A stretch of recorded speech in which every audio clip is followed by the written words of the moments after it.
Are you?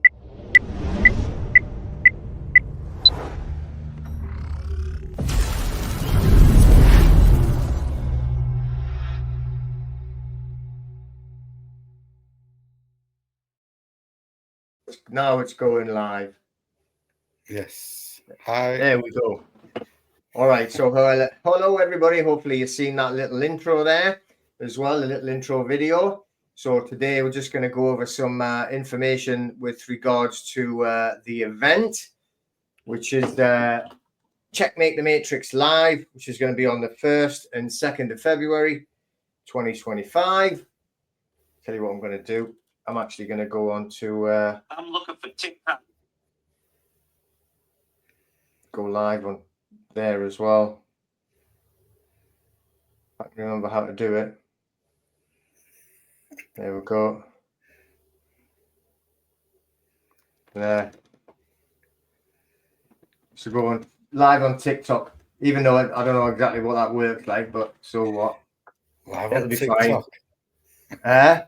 Live on TikTok. Yeah. Right. So let me see if I can. How would you actually get comments up there? Press comments. Show the comments. There we go. Hopefully. We might or might not get comments. I don't know. We'll just have to see. All right. Let's have a look to see if there's anything on there. So that's going. Let's see if I can share that then. So if I share, get the link, go onto Facebook. So if anybody's watching us on YouTube, they should be able to just type in the comments box and you should see it. Yeah. Yeah, so share it into the group there as well. On the YouTube, the Facebook group. So that's good. So we've got a few watching anyway in there. Where am I going? Oh yeah, come back in here. There we go. So there's comments there. So snack wrench, there we are. First comment. How are you doing? Good. Can you see that as well, mate? No, I can't see that now. All right. Yeah, there'll be a link you can click to actually see.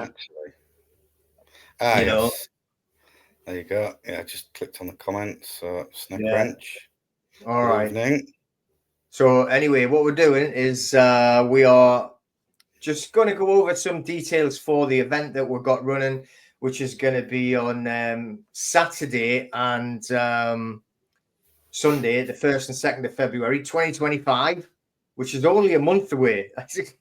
You said 2025, but it's literally just a few weeks. It's pretty scary. So it just seems to have been right. Like, let's get ready for this. Let's, we're working on this. We're going to get this one going. This one's going to be speaking, blah, blah, blah. And then all of a sudden it's like, whoa. It's like, yeah, we started planning this like 6 months ago, or maybe more, didn't we? It was. I've just looked on the diary because I had to get the woman's name, but like I need to speak to, and it was April that when I went to see her.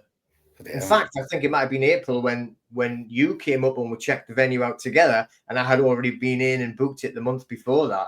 So March, April time, that we've been kind of working on that. So I played or Hexy played the video. Was it yesterday? I can't even remember now. The day before, I think. Yeah, it's like played the video that's on the actual website. I didn't realize I had made it so long. He said that was 9 minutes. I went, no, it's only a minute. It's like, oh no, it was 9 minutes. But I mean, it's trying to fit all the information in though. Yeah. So it's hard when you're just trying to fit in sort of like what it isn't just sort of like what I'm going to be doing, but it's like what everybody else is doing as well. That's the good thing, is because of the different audiences. We've got two audiences that don't normally speak to each other. So what we're trying to do is trying to get the information to both audiences and make it so that we can attract both of them in a non-expert way. Exactly. So I mean, just to go over a bit the basics of it anyway. So it's in the venue is called the Biscuit Room, which is inside of the Biscuit Factory, which I'm presuming used to be a biscuit factory. It's a huge big building, but they've got it all done up and everything. It's got several venues in to run events, be it, you know, like we're doing, or weddings and whatnot. They've got a special wedding room now with all of the plants in it. That looks pretty amazing. But the biscuit room, which is the biggest venue in there, the biggest room in there, that's the one that we have.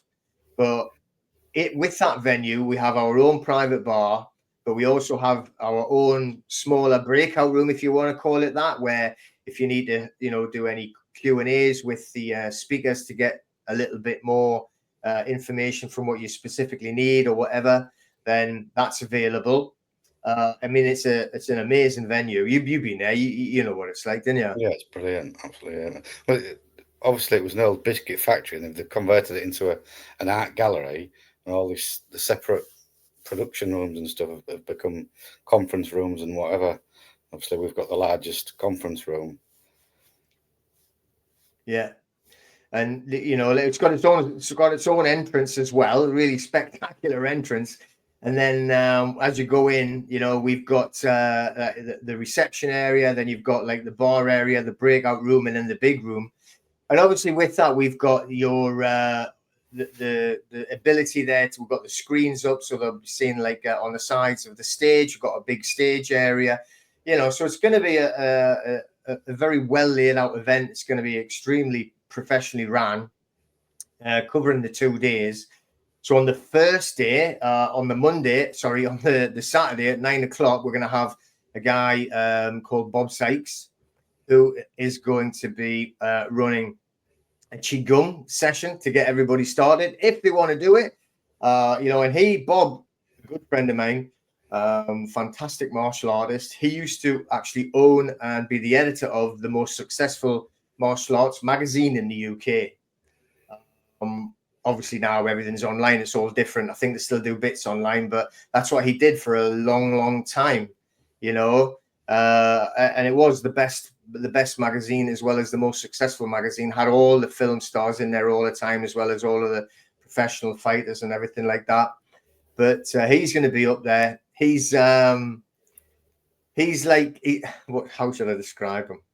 You know, but he's definitely one of us. Let's just say that. You know, yeah, he's a good guy. He's a great guy. So he doesn't hold back in anything that he says.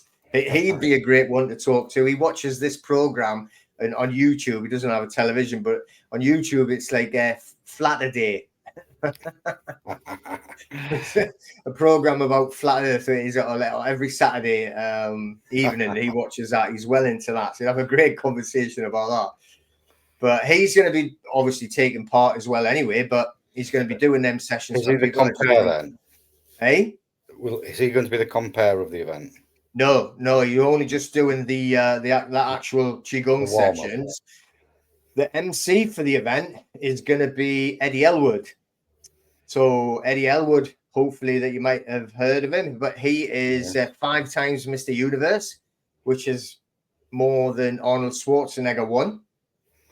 He's also a legend in the strongman competitions, you know, like strongest man in England. And, you know, he took part in the world's strongest man competitions. So, you know, a legend really in that field. And he, for a long time, used to run all the security in the northeast of England, you know. So, so he's going to be like the MC, and obviously contacts of his and friends of mine are going to be like, you know, working on the door.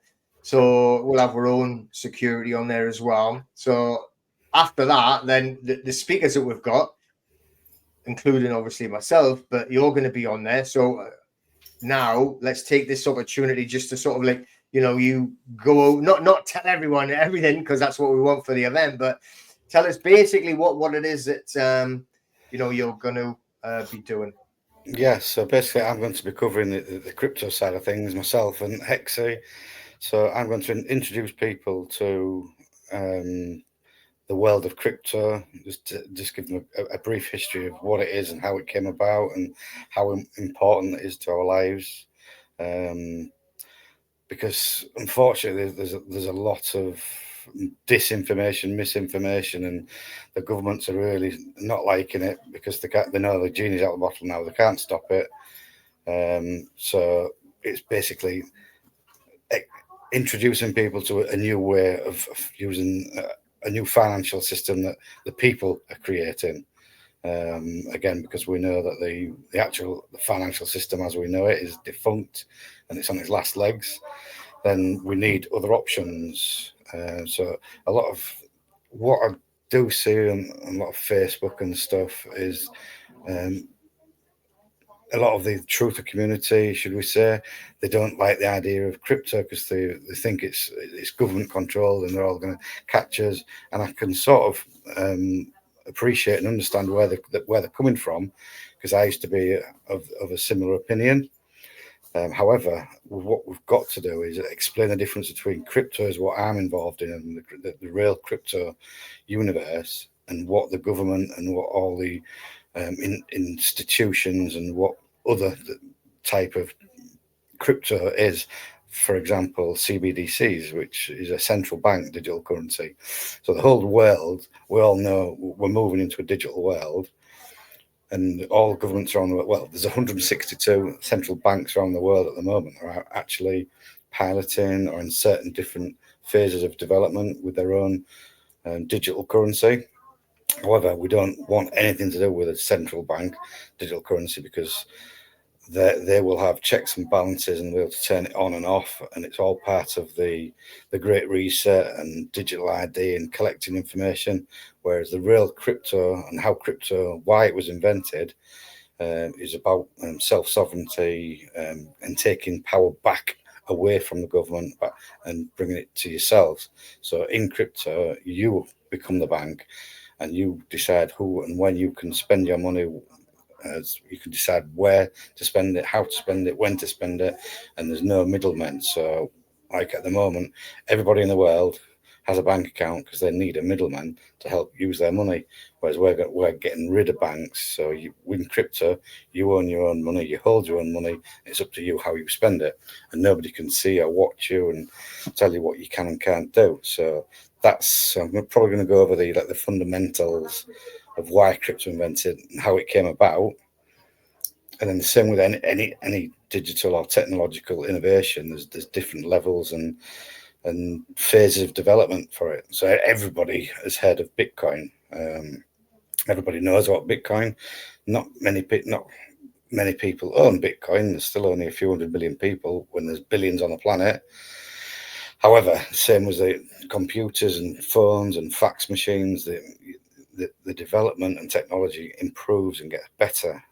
So I'll probably go over like the next incremental development, which is what we'll call second generation, which was then Ethereum, which was the advancement on Bitcoin, and it became a smart contract network. So where you can put smart contracts onto the network and do lots of things. And generally, that's where the crypto industry explosion has happened, because everybody is flocked onto this Ethereum network, and 90% of all decent projects created have created themselves on or around the Ethereum network.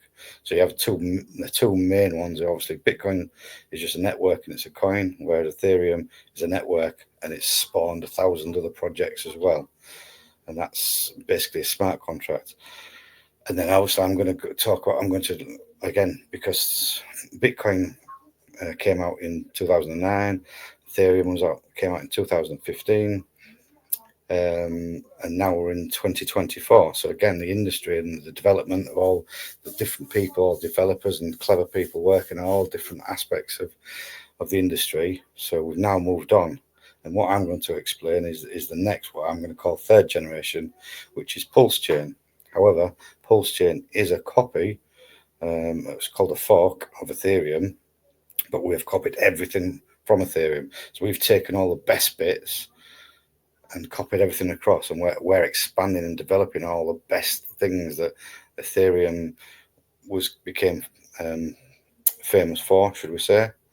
For example, on Ethereum, one of the main pain points in crypto is when people are new and they want to go, right, okay, I've got some cash and I want to get involved in crypto. How do I do it?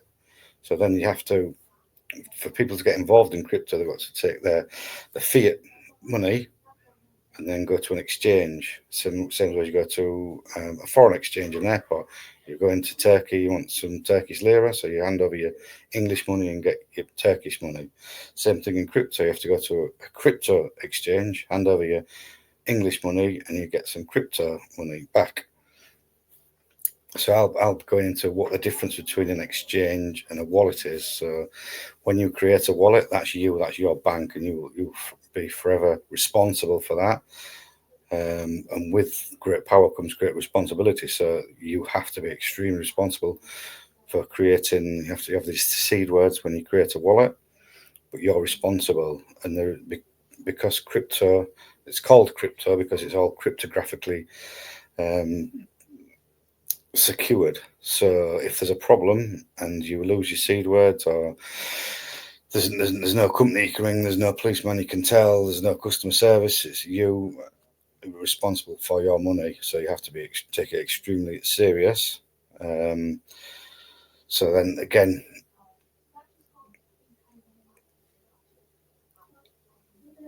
so to get money into crypto, you need to go to a crypto exchange, and that was what we call a centralized exchange.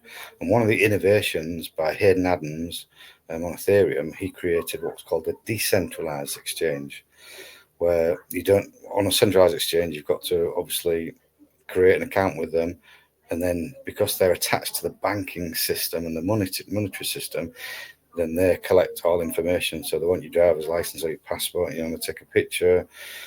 And the way that centralized exchanges are set up is that they set up wallets for you and they look after them for you. So they therefore they're a custodian.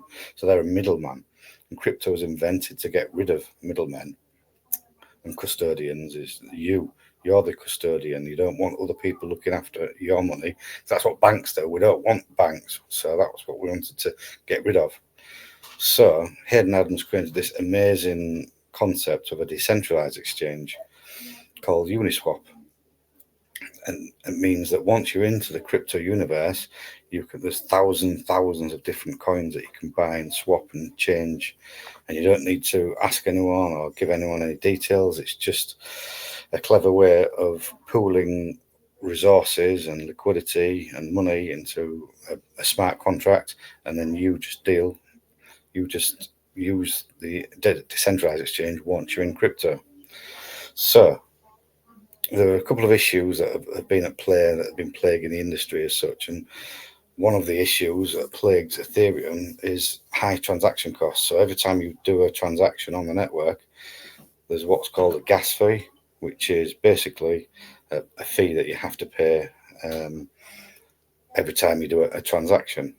So it's just similar as if you use a cash machine and they say, oh, we're going to charge you £3 to use this cash machine. It's the same type of thing. However, because Ethereum's been so popular and there's that many different projects that have launched on it, it's become bloated and not very fast.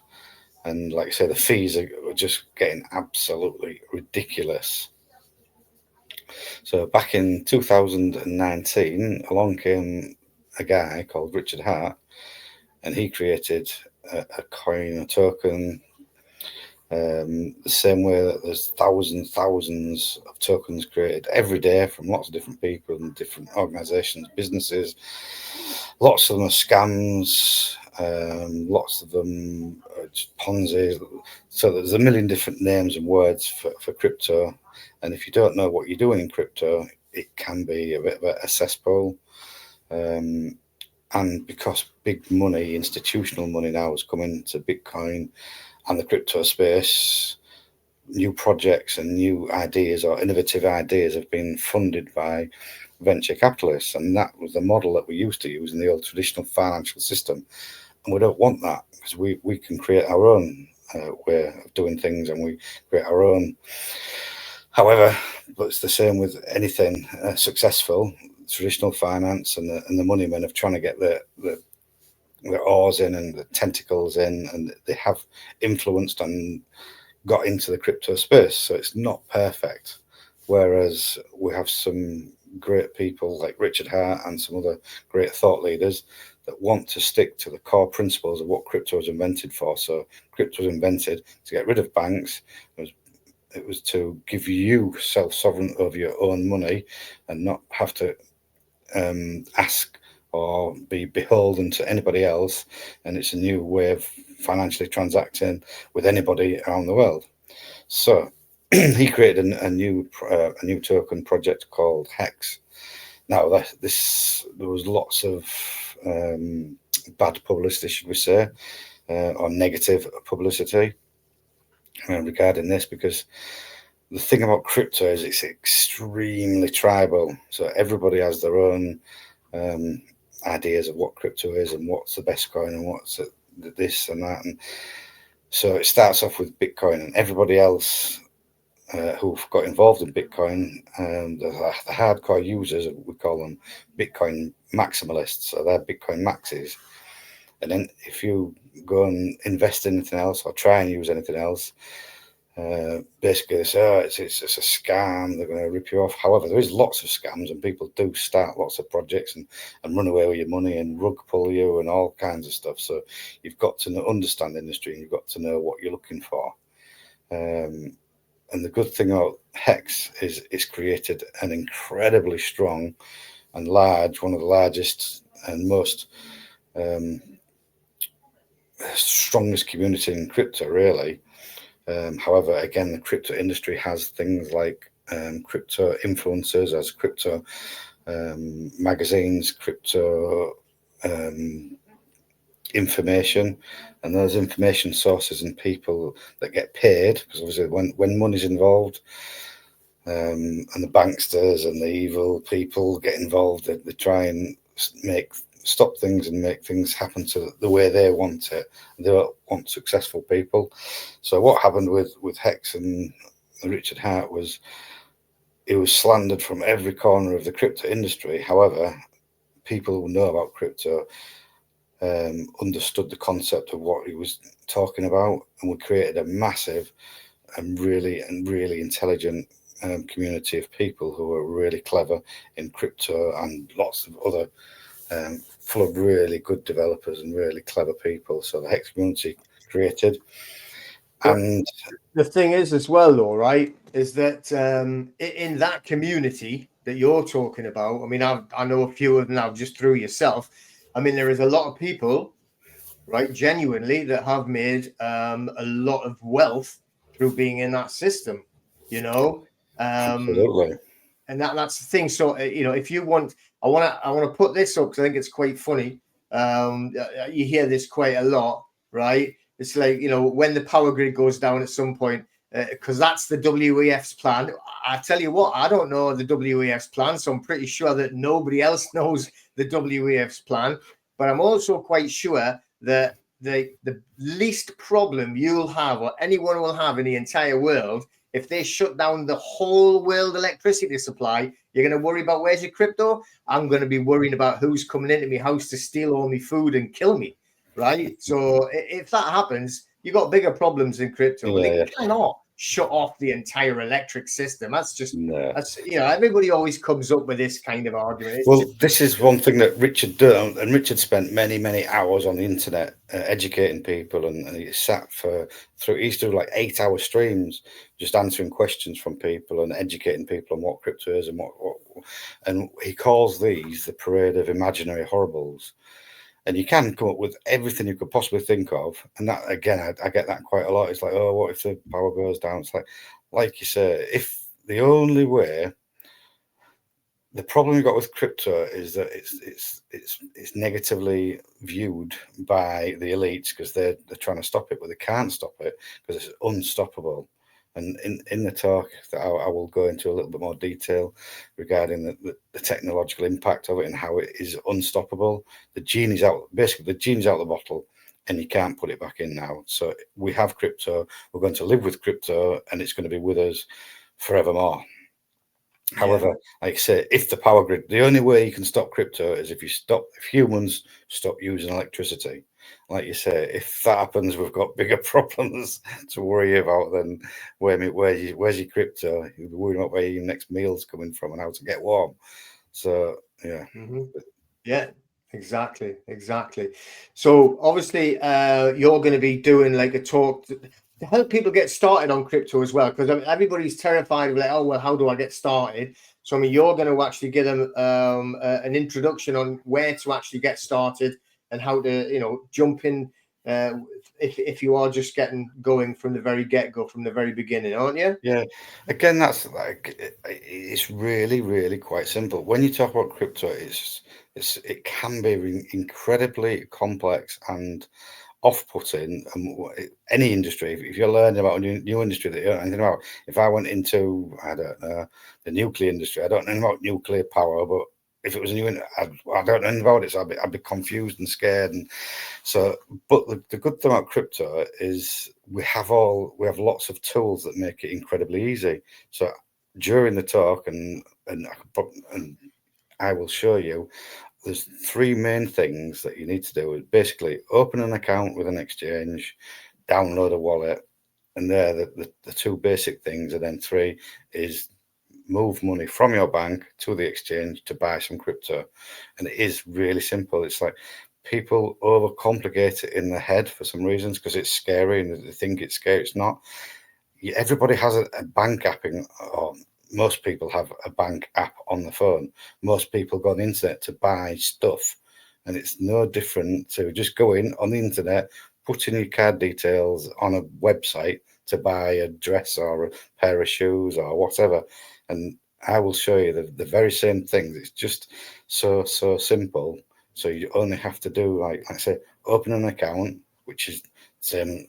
If you want a bank account, you just have to give them some details.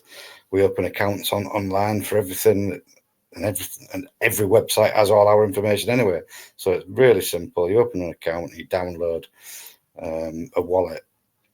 The only important factor with downloading a wallet, again, same thing. A wallet just means it's just an application that sits on your phone or your laptop. Generally, people do it on the phone, but I try and persuade people not to do it on the phone. Is just to use a laptop for general security purposes. However, when you're getting into crypto, it doesn't matter. It's the basic first steps that are the important. So it's the baby steps, the easy steps.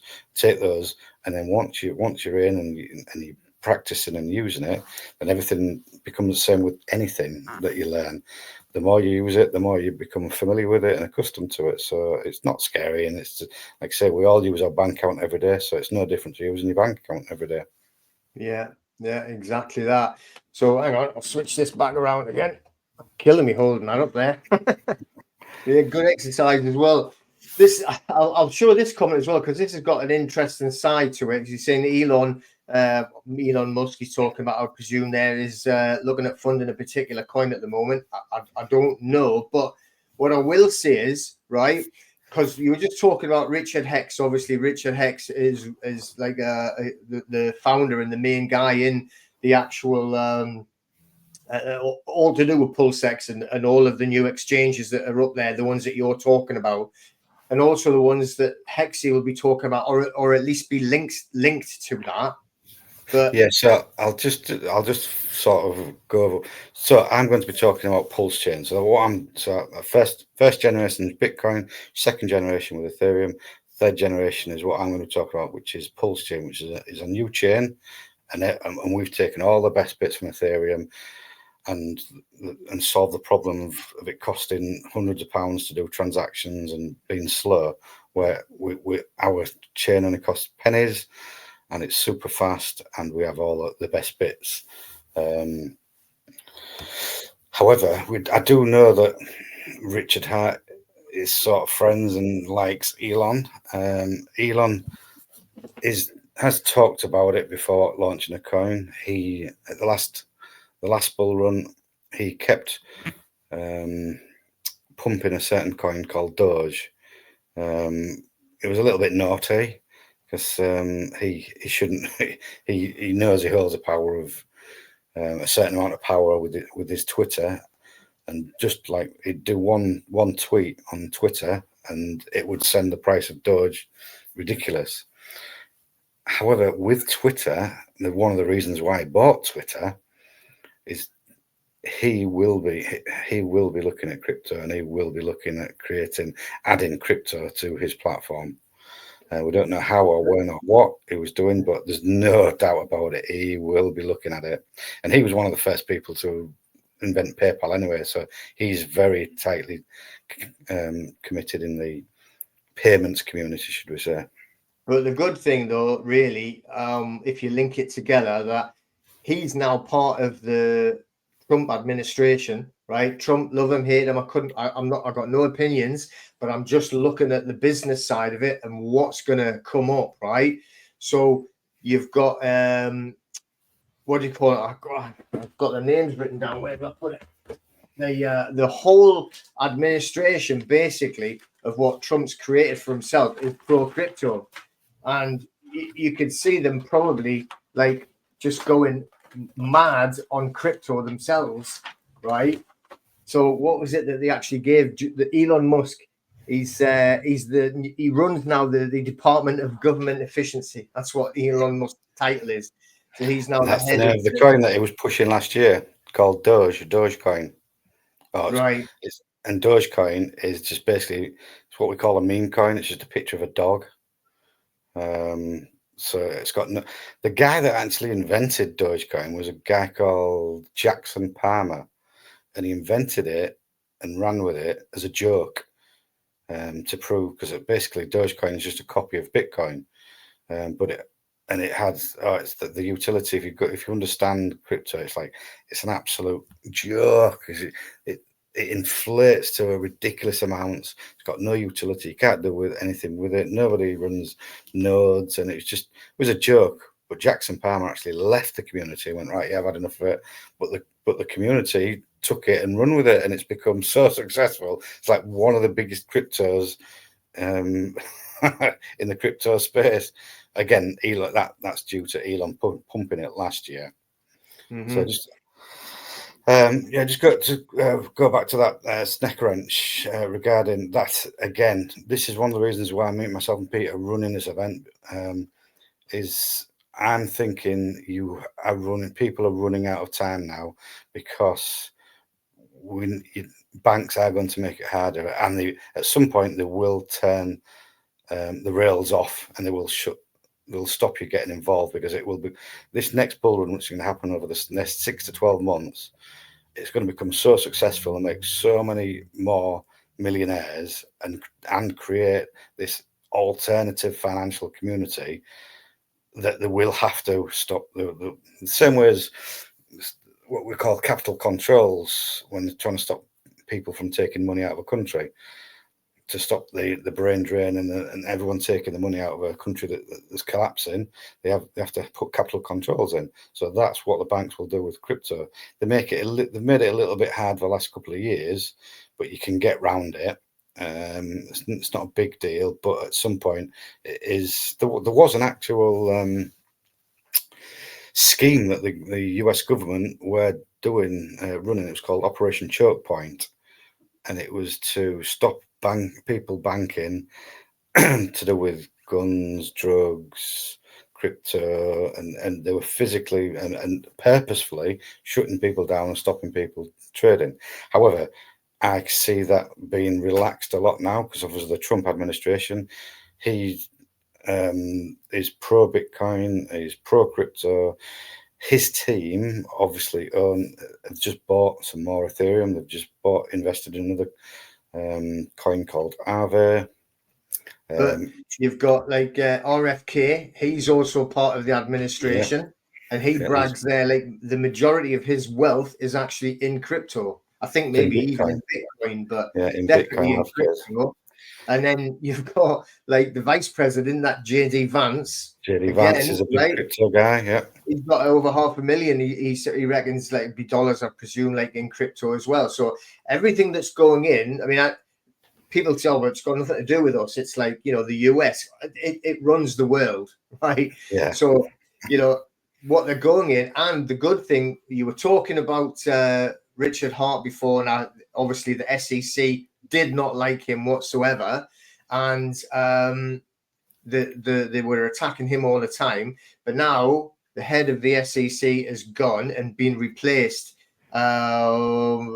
Who's it that's replaced it now? It's like Paul Atkins, who's again Trump's put in, who is all pro crypto.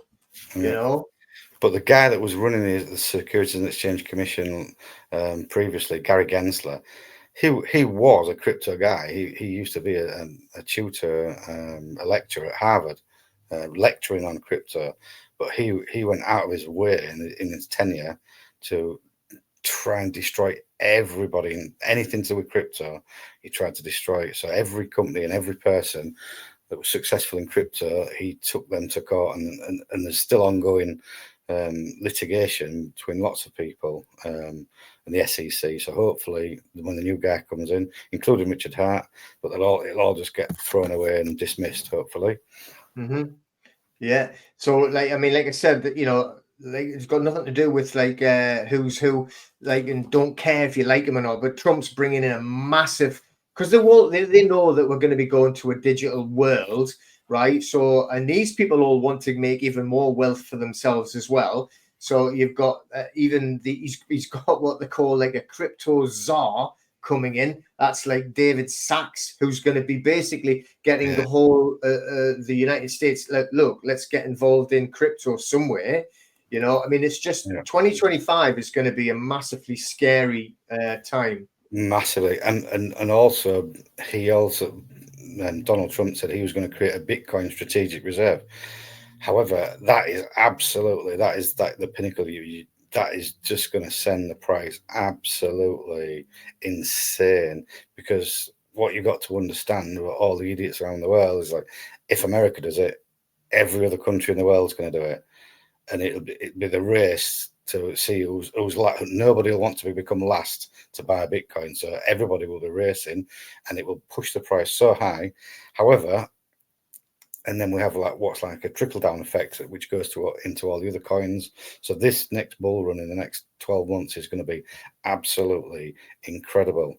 However, on the flip side of that is that crypto is invented to get rid of banks and the likes of BlackRock and Vanguard and all the other main people involved in the stocks and shares that run the world. Morgan, they're actually they're going to create their own currency, aren't they? Yeah, so they've basically diluted what crypto is about and what Bitcoin is about. Bitcoin was invented by a secret form of what we call cypherpunks back in the early 2000s. It came out in 2000. Well, the guy, nobody knows who invented Bitcoin, because it was a guy called Satoshi Nakamoto, which is we don't know if that was a pseudonym. We don't know if there's one person, male, female, a group of people, but there was a group of people called cypherpunks that helped Satoshi, and they were all cryptographic experts. So they were all into cryptography, and they slowly talked and discussed everything. And there was other things that happened before Bitcoin, but I won't get into the technicalities of it. But there was lots of attempts before Bitcoin to create a digital currency, but as usual, the government and the powers that be can shut it down. So if there's a person or a company, there's a head of a snake to be cut off, and generally they would just cut the head of the snake off. What Bitcoin did, and why I've got a lot of respect for it and I love Bitcoin, was it invented a new way. So it basically became a hydra. If you cut one head off, 10 more grow in its place. So that there's basically the way the Bitcoin network is secured, it has millions of nodes all around the world, so nobody can shut it off, and obviously it's got a life of its own. So it doesn't matter if China ban it or Argentina ban it or America ban it, it'll still work in every other country, and people will still use it. And it's like I said, the genie's out of the bottle, and you cannot stop it. No, just want to highlight that one there, that comment. Yes, there. So I bought Hex about 2 years ago. It's worth pretty much nothing now. But it's the best time to start buying it then, isn't it? Thomas, this is the whole thing with it's not just Hex, it's every single cryptocurrency goes up and down. This is what I want to also discuss at the event is people don't really fully understand what it is, but everything, stocks and shares, everything moves in a cycle. So you've got to understand cycles, and the Bitcoin or crypto cycle is once every 4 years. So you basically go down for 3 and up for 1. So the last year it just goes up, and then you hit a top part, and then it just goes down. And that's when we try and explain to people and teach people. So when I get new people involved in crypto, I say, look, this is an extremely volatile asset class, and you don't want to be putting all your life savings in, really. You're supposed to invest properly is to only invest as much as you can afford to lose, is what we all say. However, I don't have any of my personal wealth in the banking system because I know the banking system can collapse at any point. So 90% of my personal wealth is in digital crypto. And that's just See, the way the world well, went. though, like talking on that, though, right? Because this is what you get from what would you call where people that are not in crypto, right? And let's say, oh, yeah, but my money's in the bank's safe. It's the worst place in the world. And you've got to look at banking law. When you make a deposit into a bank, there's no word banking term as deposit. You've given them your money, and there is no legal responsibility for them to give you it back. And when the banks collapse, as we've seen 2007, 2008, and what about 2012 in Cyprus, and all the banks shut and nobody gets any money back, right? That's the reality of it. But also, and they say, well, yeah, you know, I can get money, it's cash. It's not, though, isn't it? Because everybody's got a card. That's 90% of people use. I know a lot of people are trying to go back to using cash, but where do you get the cash? You get the cash out of a machine. So if the banks turn off all the machines, you're not going to get the cash anyway. So, Exactly, yeah. it's like to say that banks are safe is, I think, extremely naive. And I'm not trying to be rude about anyone, but, we No, have to look at the reality of it. I'd rather not have anything inside a bank at all. yeah. But again, this is part of the educational process that crypto is involved in. Because when you get involved in crypto, lots of people become aware of the banking system and the monetary system because people can't get their heads around, well, this crypto, well, what's it worth? Where does the money come? Where's the value come from? And then that leads you to conversations and you get to talking about, well, what is real money? Where does money come from? And people, so you start the conversation about the actual financial system and realize that the financial system is this amazing, massive Ponzi scheme that is not backed by anything and it could collapse at any moment. And how the rich get richer, and you learn all these different things, and your eyes get open, and it's like, oh my god, this is like incredible. It's like, so it's a learning process and it's an education process as well. I'll tell you what, I'm just going to put that one up there. So talk about ETFs, so people understand the difference, but not your key, not your coins. That's a good one. Yeah. So basically, ETFs, which means an exchange traded fund, and that's what an exchange traded fund is, just a fancy name for an index or something.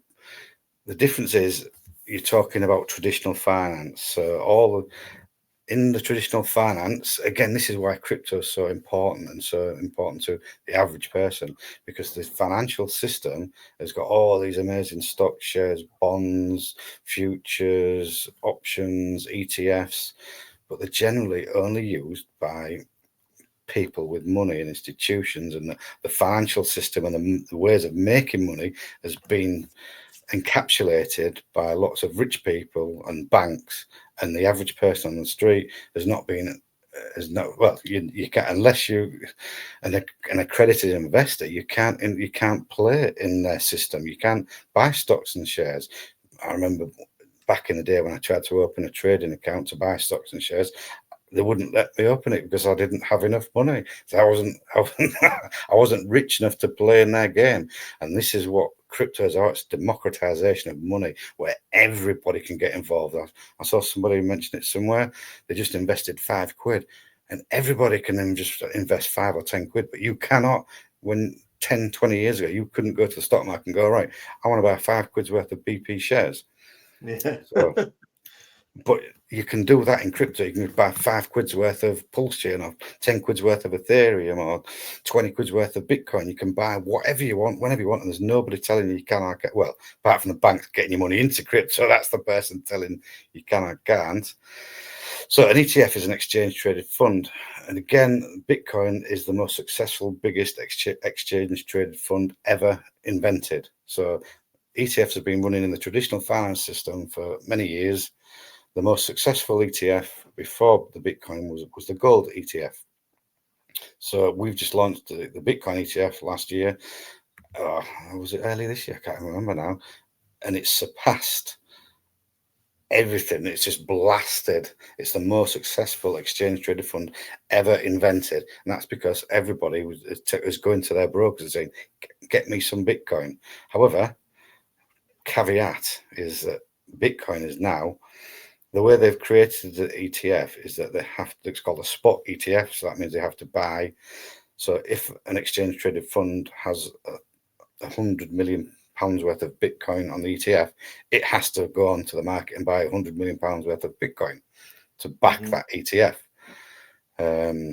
So the good, it's good and bad. So it's brought lots of new money from around the world and all these different institutions, and people can get involved without actually getting into crypto. But I don't like that, because again, it's traditional finance getting its tentacles into the crypto space. And what traditional finance do is they hypothecate, they turn it around, chop it up, move it around, they create futures, options, and they mess about with it. And that's the reason the whole financial system's an absolute mess, because of all this financial engineering of what they tried to do with all the housing. They used to chop them up into mortgage-backed securities and all the rest of it. And then when the prices of houses went down, it blew the whole system up. Yeah. So just putting up the actual website there. So the event itself, where Mike's going to be speaking. You've also got like Hexy, who's going to be speaking as well. I'm going to get Mike to tell you like basically what Hexy's going to be talking about in a second. But also the whole thing is about a freedom event. It's about you maintaining or developing your own freedom in a tyrannical world. So checkmatethematrix.com. You can go there for the ticket information. It's on the 1st and 2nd of February, 2025. It's only a month away. It's flying up to us. Like I said, it's in Newcastle upon Tyne. It's right near the quayside. It's a fantastic venue. Even if you just want to come up for a party, I'm telling you, you're coming to the right place. And you're not allowed to wear a coat. That's the only thing. You've got to go up and look like everyone else. Walk around with like no coat on and try to look like you're doesn't bother you at all. All right. So, but at the event as well, we're going to be having information put on there for private trusts, which is obviously going to be a good part about how to actually look after the wealth that you can develop through the cryptocurrency, but also about like debt destruction, destroying any debts that you do have through the uses of legislation, using their rules against them. Okay, that's GDPR, the General Data Protection Regulations. We use it against them to destroy debt. So that's going to be going on. The private trust is going to be going on. You're going to be hearing about the law, not legal, lawful versus legal. And then on top of that, then you're going to have other people talking about health, about the alternative to health, because we need to start living in an alternative world, because they're trying to collapse the financial system and control you even more. So we want a different one. They're trying to they are ruining, and they have been for a long time, the health system. Right, I wouldn't go near a hospital unless I was already dead.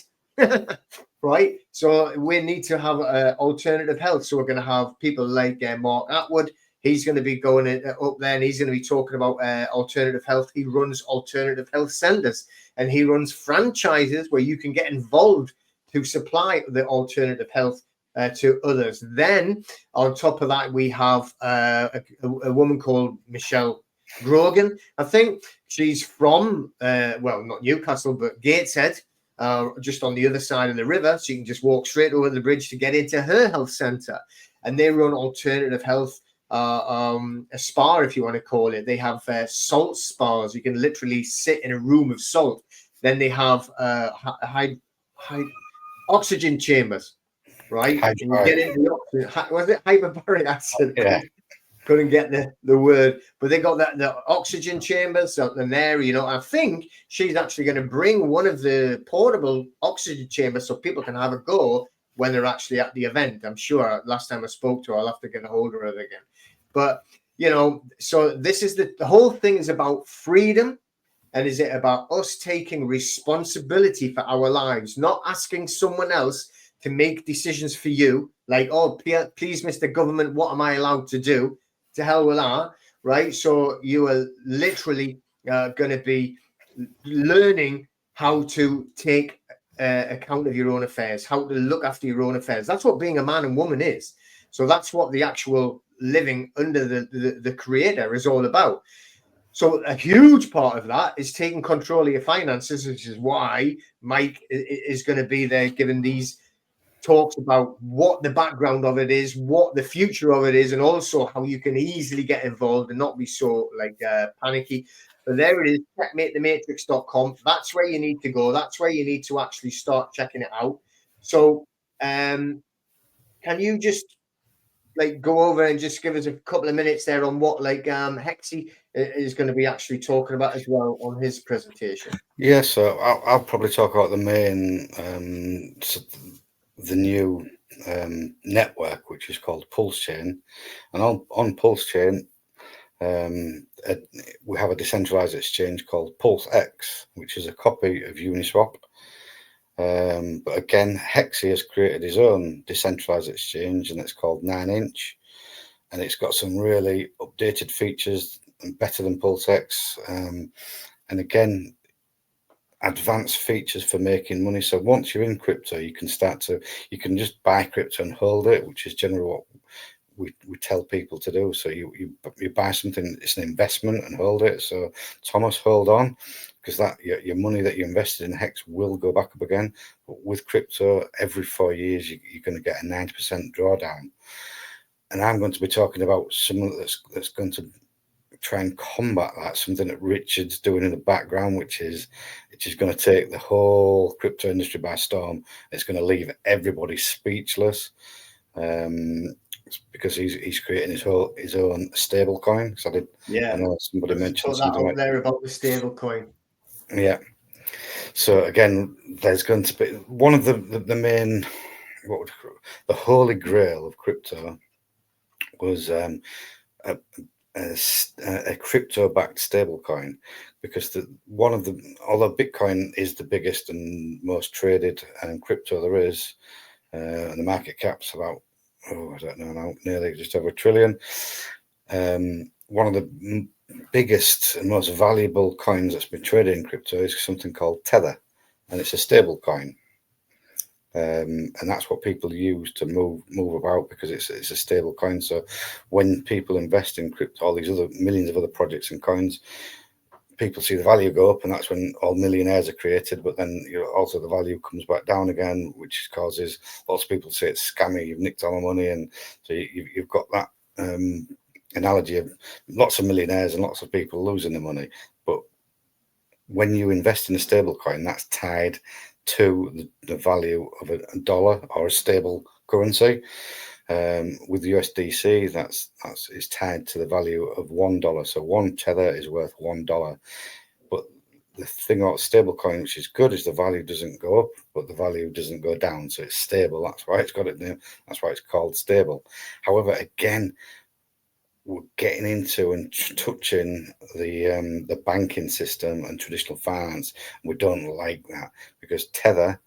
So you have to give a central party your money. So how Tether came about was you give this company 100 quid and they give you 100 Tether, and they'll say it's always redeemable. So it's meant to be one-to-one backed. So in Tether's treasury, there should be $100 or should be $1 for every Tether that's out there. I don't believe that. No one in crypto believes that. Everybody in crypto has been asking Tether to audit its accounts and show us, basically prove us, because crypto is all about transparency as well. So it's all about, on a blockchain, everything's about transparency and understanding. So you can see everything, you can watch everything, and it's to be transparent. But Tether won't tell anyone how much money it's got. It won't audit its reserves, so nobody knows, and it's not on chain. So technically, it's not really crypto, it's bullshit crypto.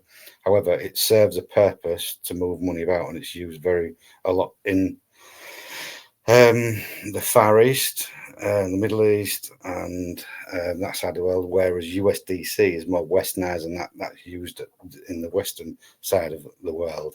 However, Tether's just getting delisted. So in Europe today, I think it went through that you will not be able to use Tether in Europe.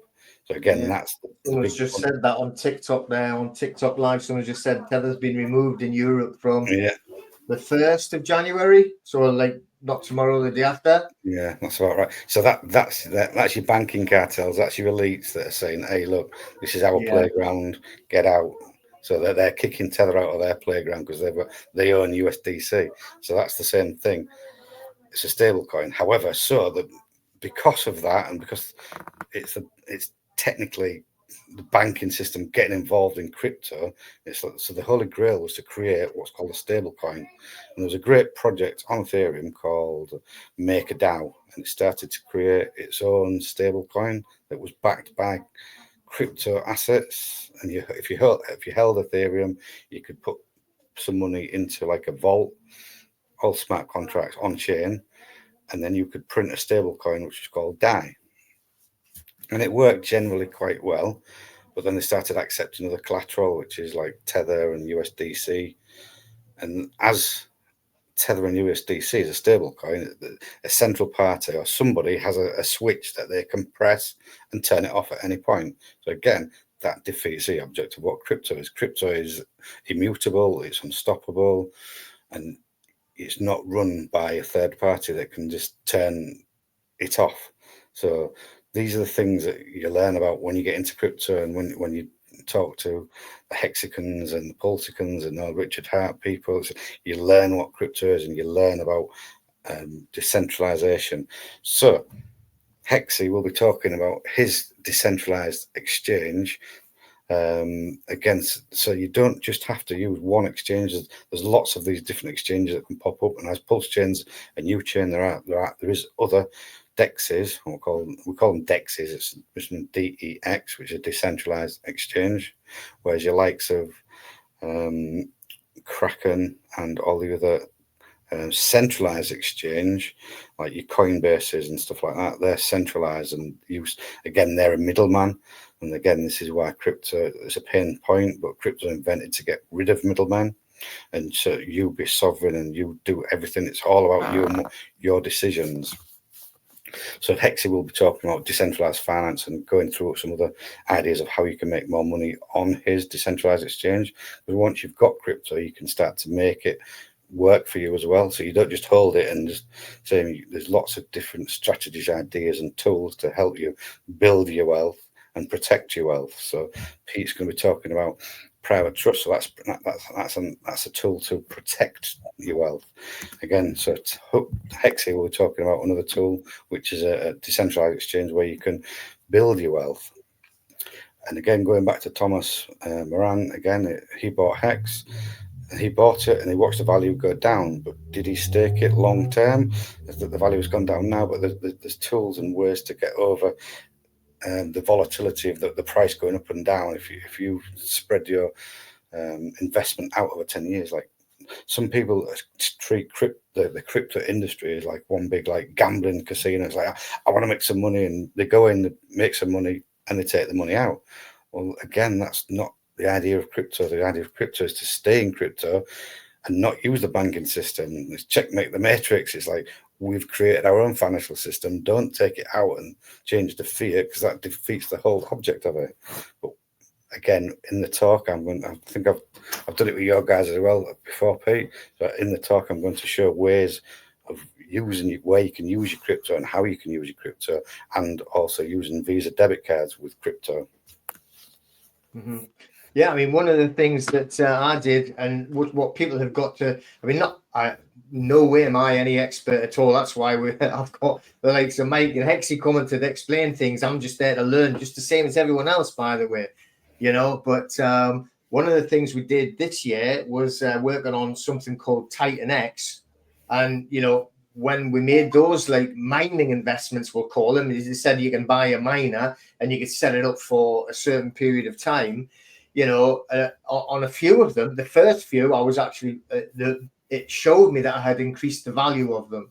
But the ones after that, the value of what I had invested initially had gone down. However, the amount of actual Titan X that I had flown up massively.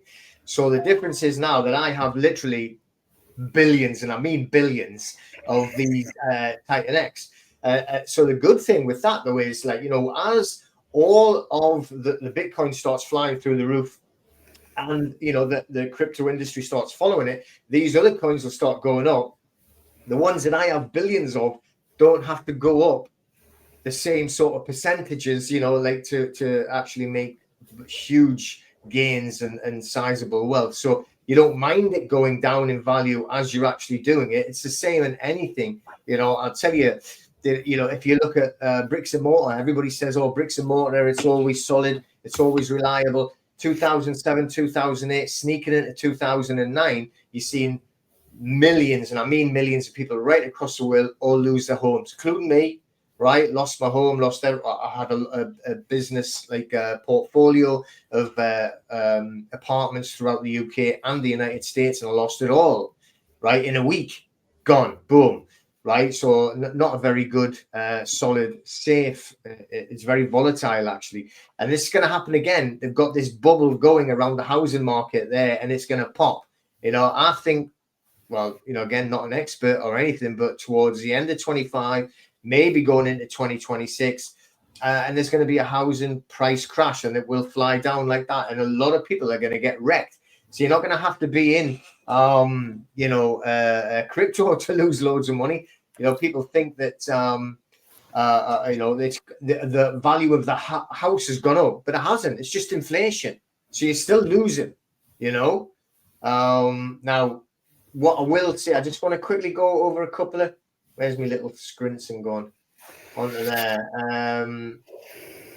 You know, we're actually here to talk about like the actual what do you call it, the event, really. So that's what we're here for. Now someone's saying, like, you know, tell me about like private trusts, how do you set them up? You can just set up your own trust. That's very simple to do. You can do the only thing you have to follow in trust law is you have to make sure you cover the three certainties, which is the certainty of intention. Did they really mean to create a trust? The certainty of subject matter is what is it you're going to put in trust, be it your cryptocurrency or a house, and the certainty of objects, which is who is the beneficiary. Them three. Now, there's case law that I have, and I keep telling people, and I follow 100% legal ways of doing this, right? This is not free man on the land stuff. This is not made up nonsense. I follow trust law, right? I don't care what anybody else says. I don't care what BS that's flying around there. Could not give a shit. You follow trust law, and then there's nothing anybody can say or do to you. Only certain trusts need to be registered on the TRS, Trust Registration Service, a different name for HMRC, the taxman. A private trust set up like that, set up in the correct way, which you follow the three certainties, is a private trust, and it's lawful. The trust laws that we use and we actually put into the courts, and I'm in courts regularly fighting for these trusts, fighting for the actual facts of them being existing. And it was literally, one of them was people at a bingo game. And this is trust law. And it's not like from, you know, like 1700 and something. I don't know if they played bingo back then. But anyway, and it was like bingo game. They're all chatting. It's like, whatever money I have is your money, right? Your money as much as mine. These are the words that were said at this game regularly on a consistent basis. This is from a guy who was with a new woman. But when he died, his ex-wife tried to take all the money out of a bank account. But because he'd said those words and there were witnesses to those words, there was no deed, there was nothing written down. That is a trust. And that trust stood, and the woman who was promised the money at the bingo game got the money. That is a trust, right? There's no format. It doesn't have to be, oh, if you don't put this dot there and cross this T, it isn't a trust. That's BS. Don't listen to them. Give me 10 grand and I'll create it for you because I know where to cross the T's and dot the I's. They're talking through the backside because they want to rob you. Okay. Right. So like this what they call the truth community, right? Truth is an opinion. So they want your opinion, your whole opinion, and nothing but your opinion. So forget about that. You can create it yourself, and you can put whatever assets that you want into it, and you can protect them. So part of the actual event, that's what we are going to be doing, showing you that. There'll be people there to show you how to do trust. Also on how to actually live lawfully instead of legally, but then also on how to, the different health, how to look after yourself, take accountability for your own health, look after yourself, to get away from asking other people for permission to look after your health, look after your wealth, and also talking about the law. Yeah, I just want to touch on that subject as well, because a lot of people think that crypto is a lawless, and it can be quite wild west lawless if you get into it, and everyone thinks it's full of criminals and scammers, and there are some, but you get that with all industries, and generally most criminals and scammers use fiat money anyway, so it's a pointless thing. However, what myself and Pete are going to be explaining to everybody is, again, we're not trying to be illegal or do anything really nasty or shady. This is all absolutely above board, super, but we're just talking about a different way of understanding the planet and how you and using different techniques that all the rich people have used in the past. Have all these generally rich elites have private trusts and stuff, and so we're just showing you what works and what has worked. We're not doing anything illegal or wrong or crazy. We're going to show you a new financial way, a new way to run your financial affairs and protect yourself, and at the same time you learn about law, so you learn about how to protect yourself, not in a physical way, but in a way that our schools have failed to do so, which was general knowledge back in the day. We're bringing knowledge back to protect you and say, well, you should know about this, and when you get into this, you will learn about this, this, and this. So you understand the difference between a private life and a public life. Everybody understands what a public servant is and how to be private. But however, when you put that into a financial situation, everyone loses their head and thinks that's it's crazy and naughty and evil, and you're doing something illegal. It's just understanding the difference between a private and public life. Mm-hmm. Yeah. So I mean, and part of that, like I say, will be, so again, I will put it up. It's for the actual event. This is what we are talking about tonight. What the whole thing will be about, which is checkmatethematrix.com. All right, checkmate. Just think of the game chess. We want to teach you how to play a better game of chess so that you can beat the matrix and you can checkmate the matrix. You have to be able to live in private and public. There is no such thing about opting out of a system unless you want to go and live in a field, right, and eat grass. Okay, and that's about it. If you want to live, right, if you want to actually be involved and actually have something to enjoy, then you're going to have to learn how to be public and private and go between the two. So checkmate the matrix. Checkmate as in chess. Going to learn how to play a better game of chess against the matrix, against the system. And part of that is knowing the legislation. Part of that is knowing, because there's law and there's legislation. We want to be lawful, but we need to know their legislation that they try and use to get one over on you so that we can actually go a step further, right, and use it sensibly.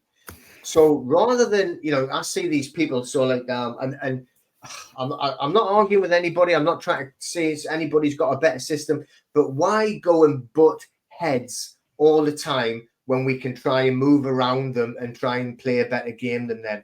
I just resemble it to when the Romans were invading Britain, right? Or it was England, bottom of it, and all the tribes were just charging up there, running smack bang into the Roman shields and getting killed.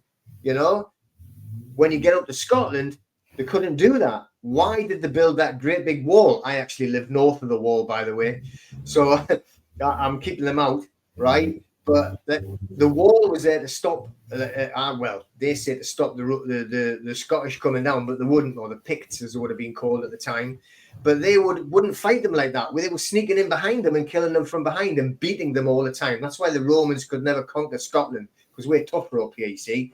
So But it's learning how to play a better game, and that's what it's all about. That's why we need to learn how to do a different financial system. That's why we need a different trust to know how to work in and out of their system, and also how to be lawful and legal and jump between the two, right?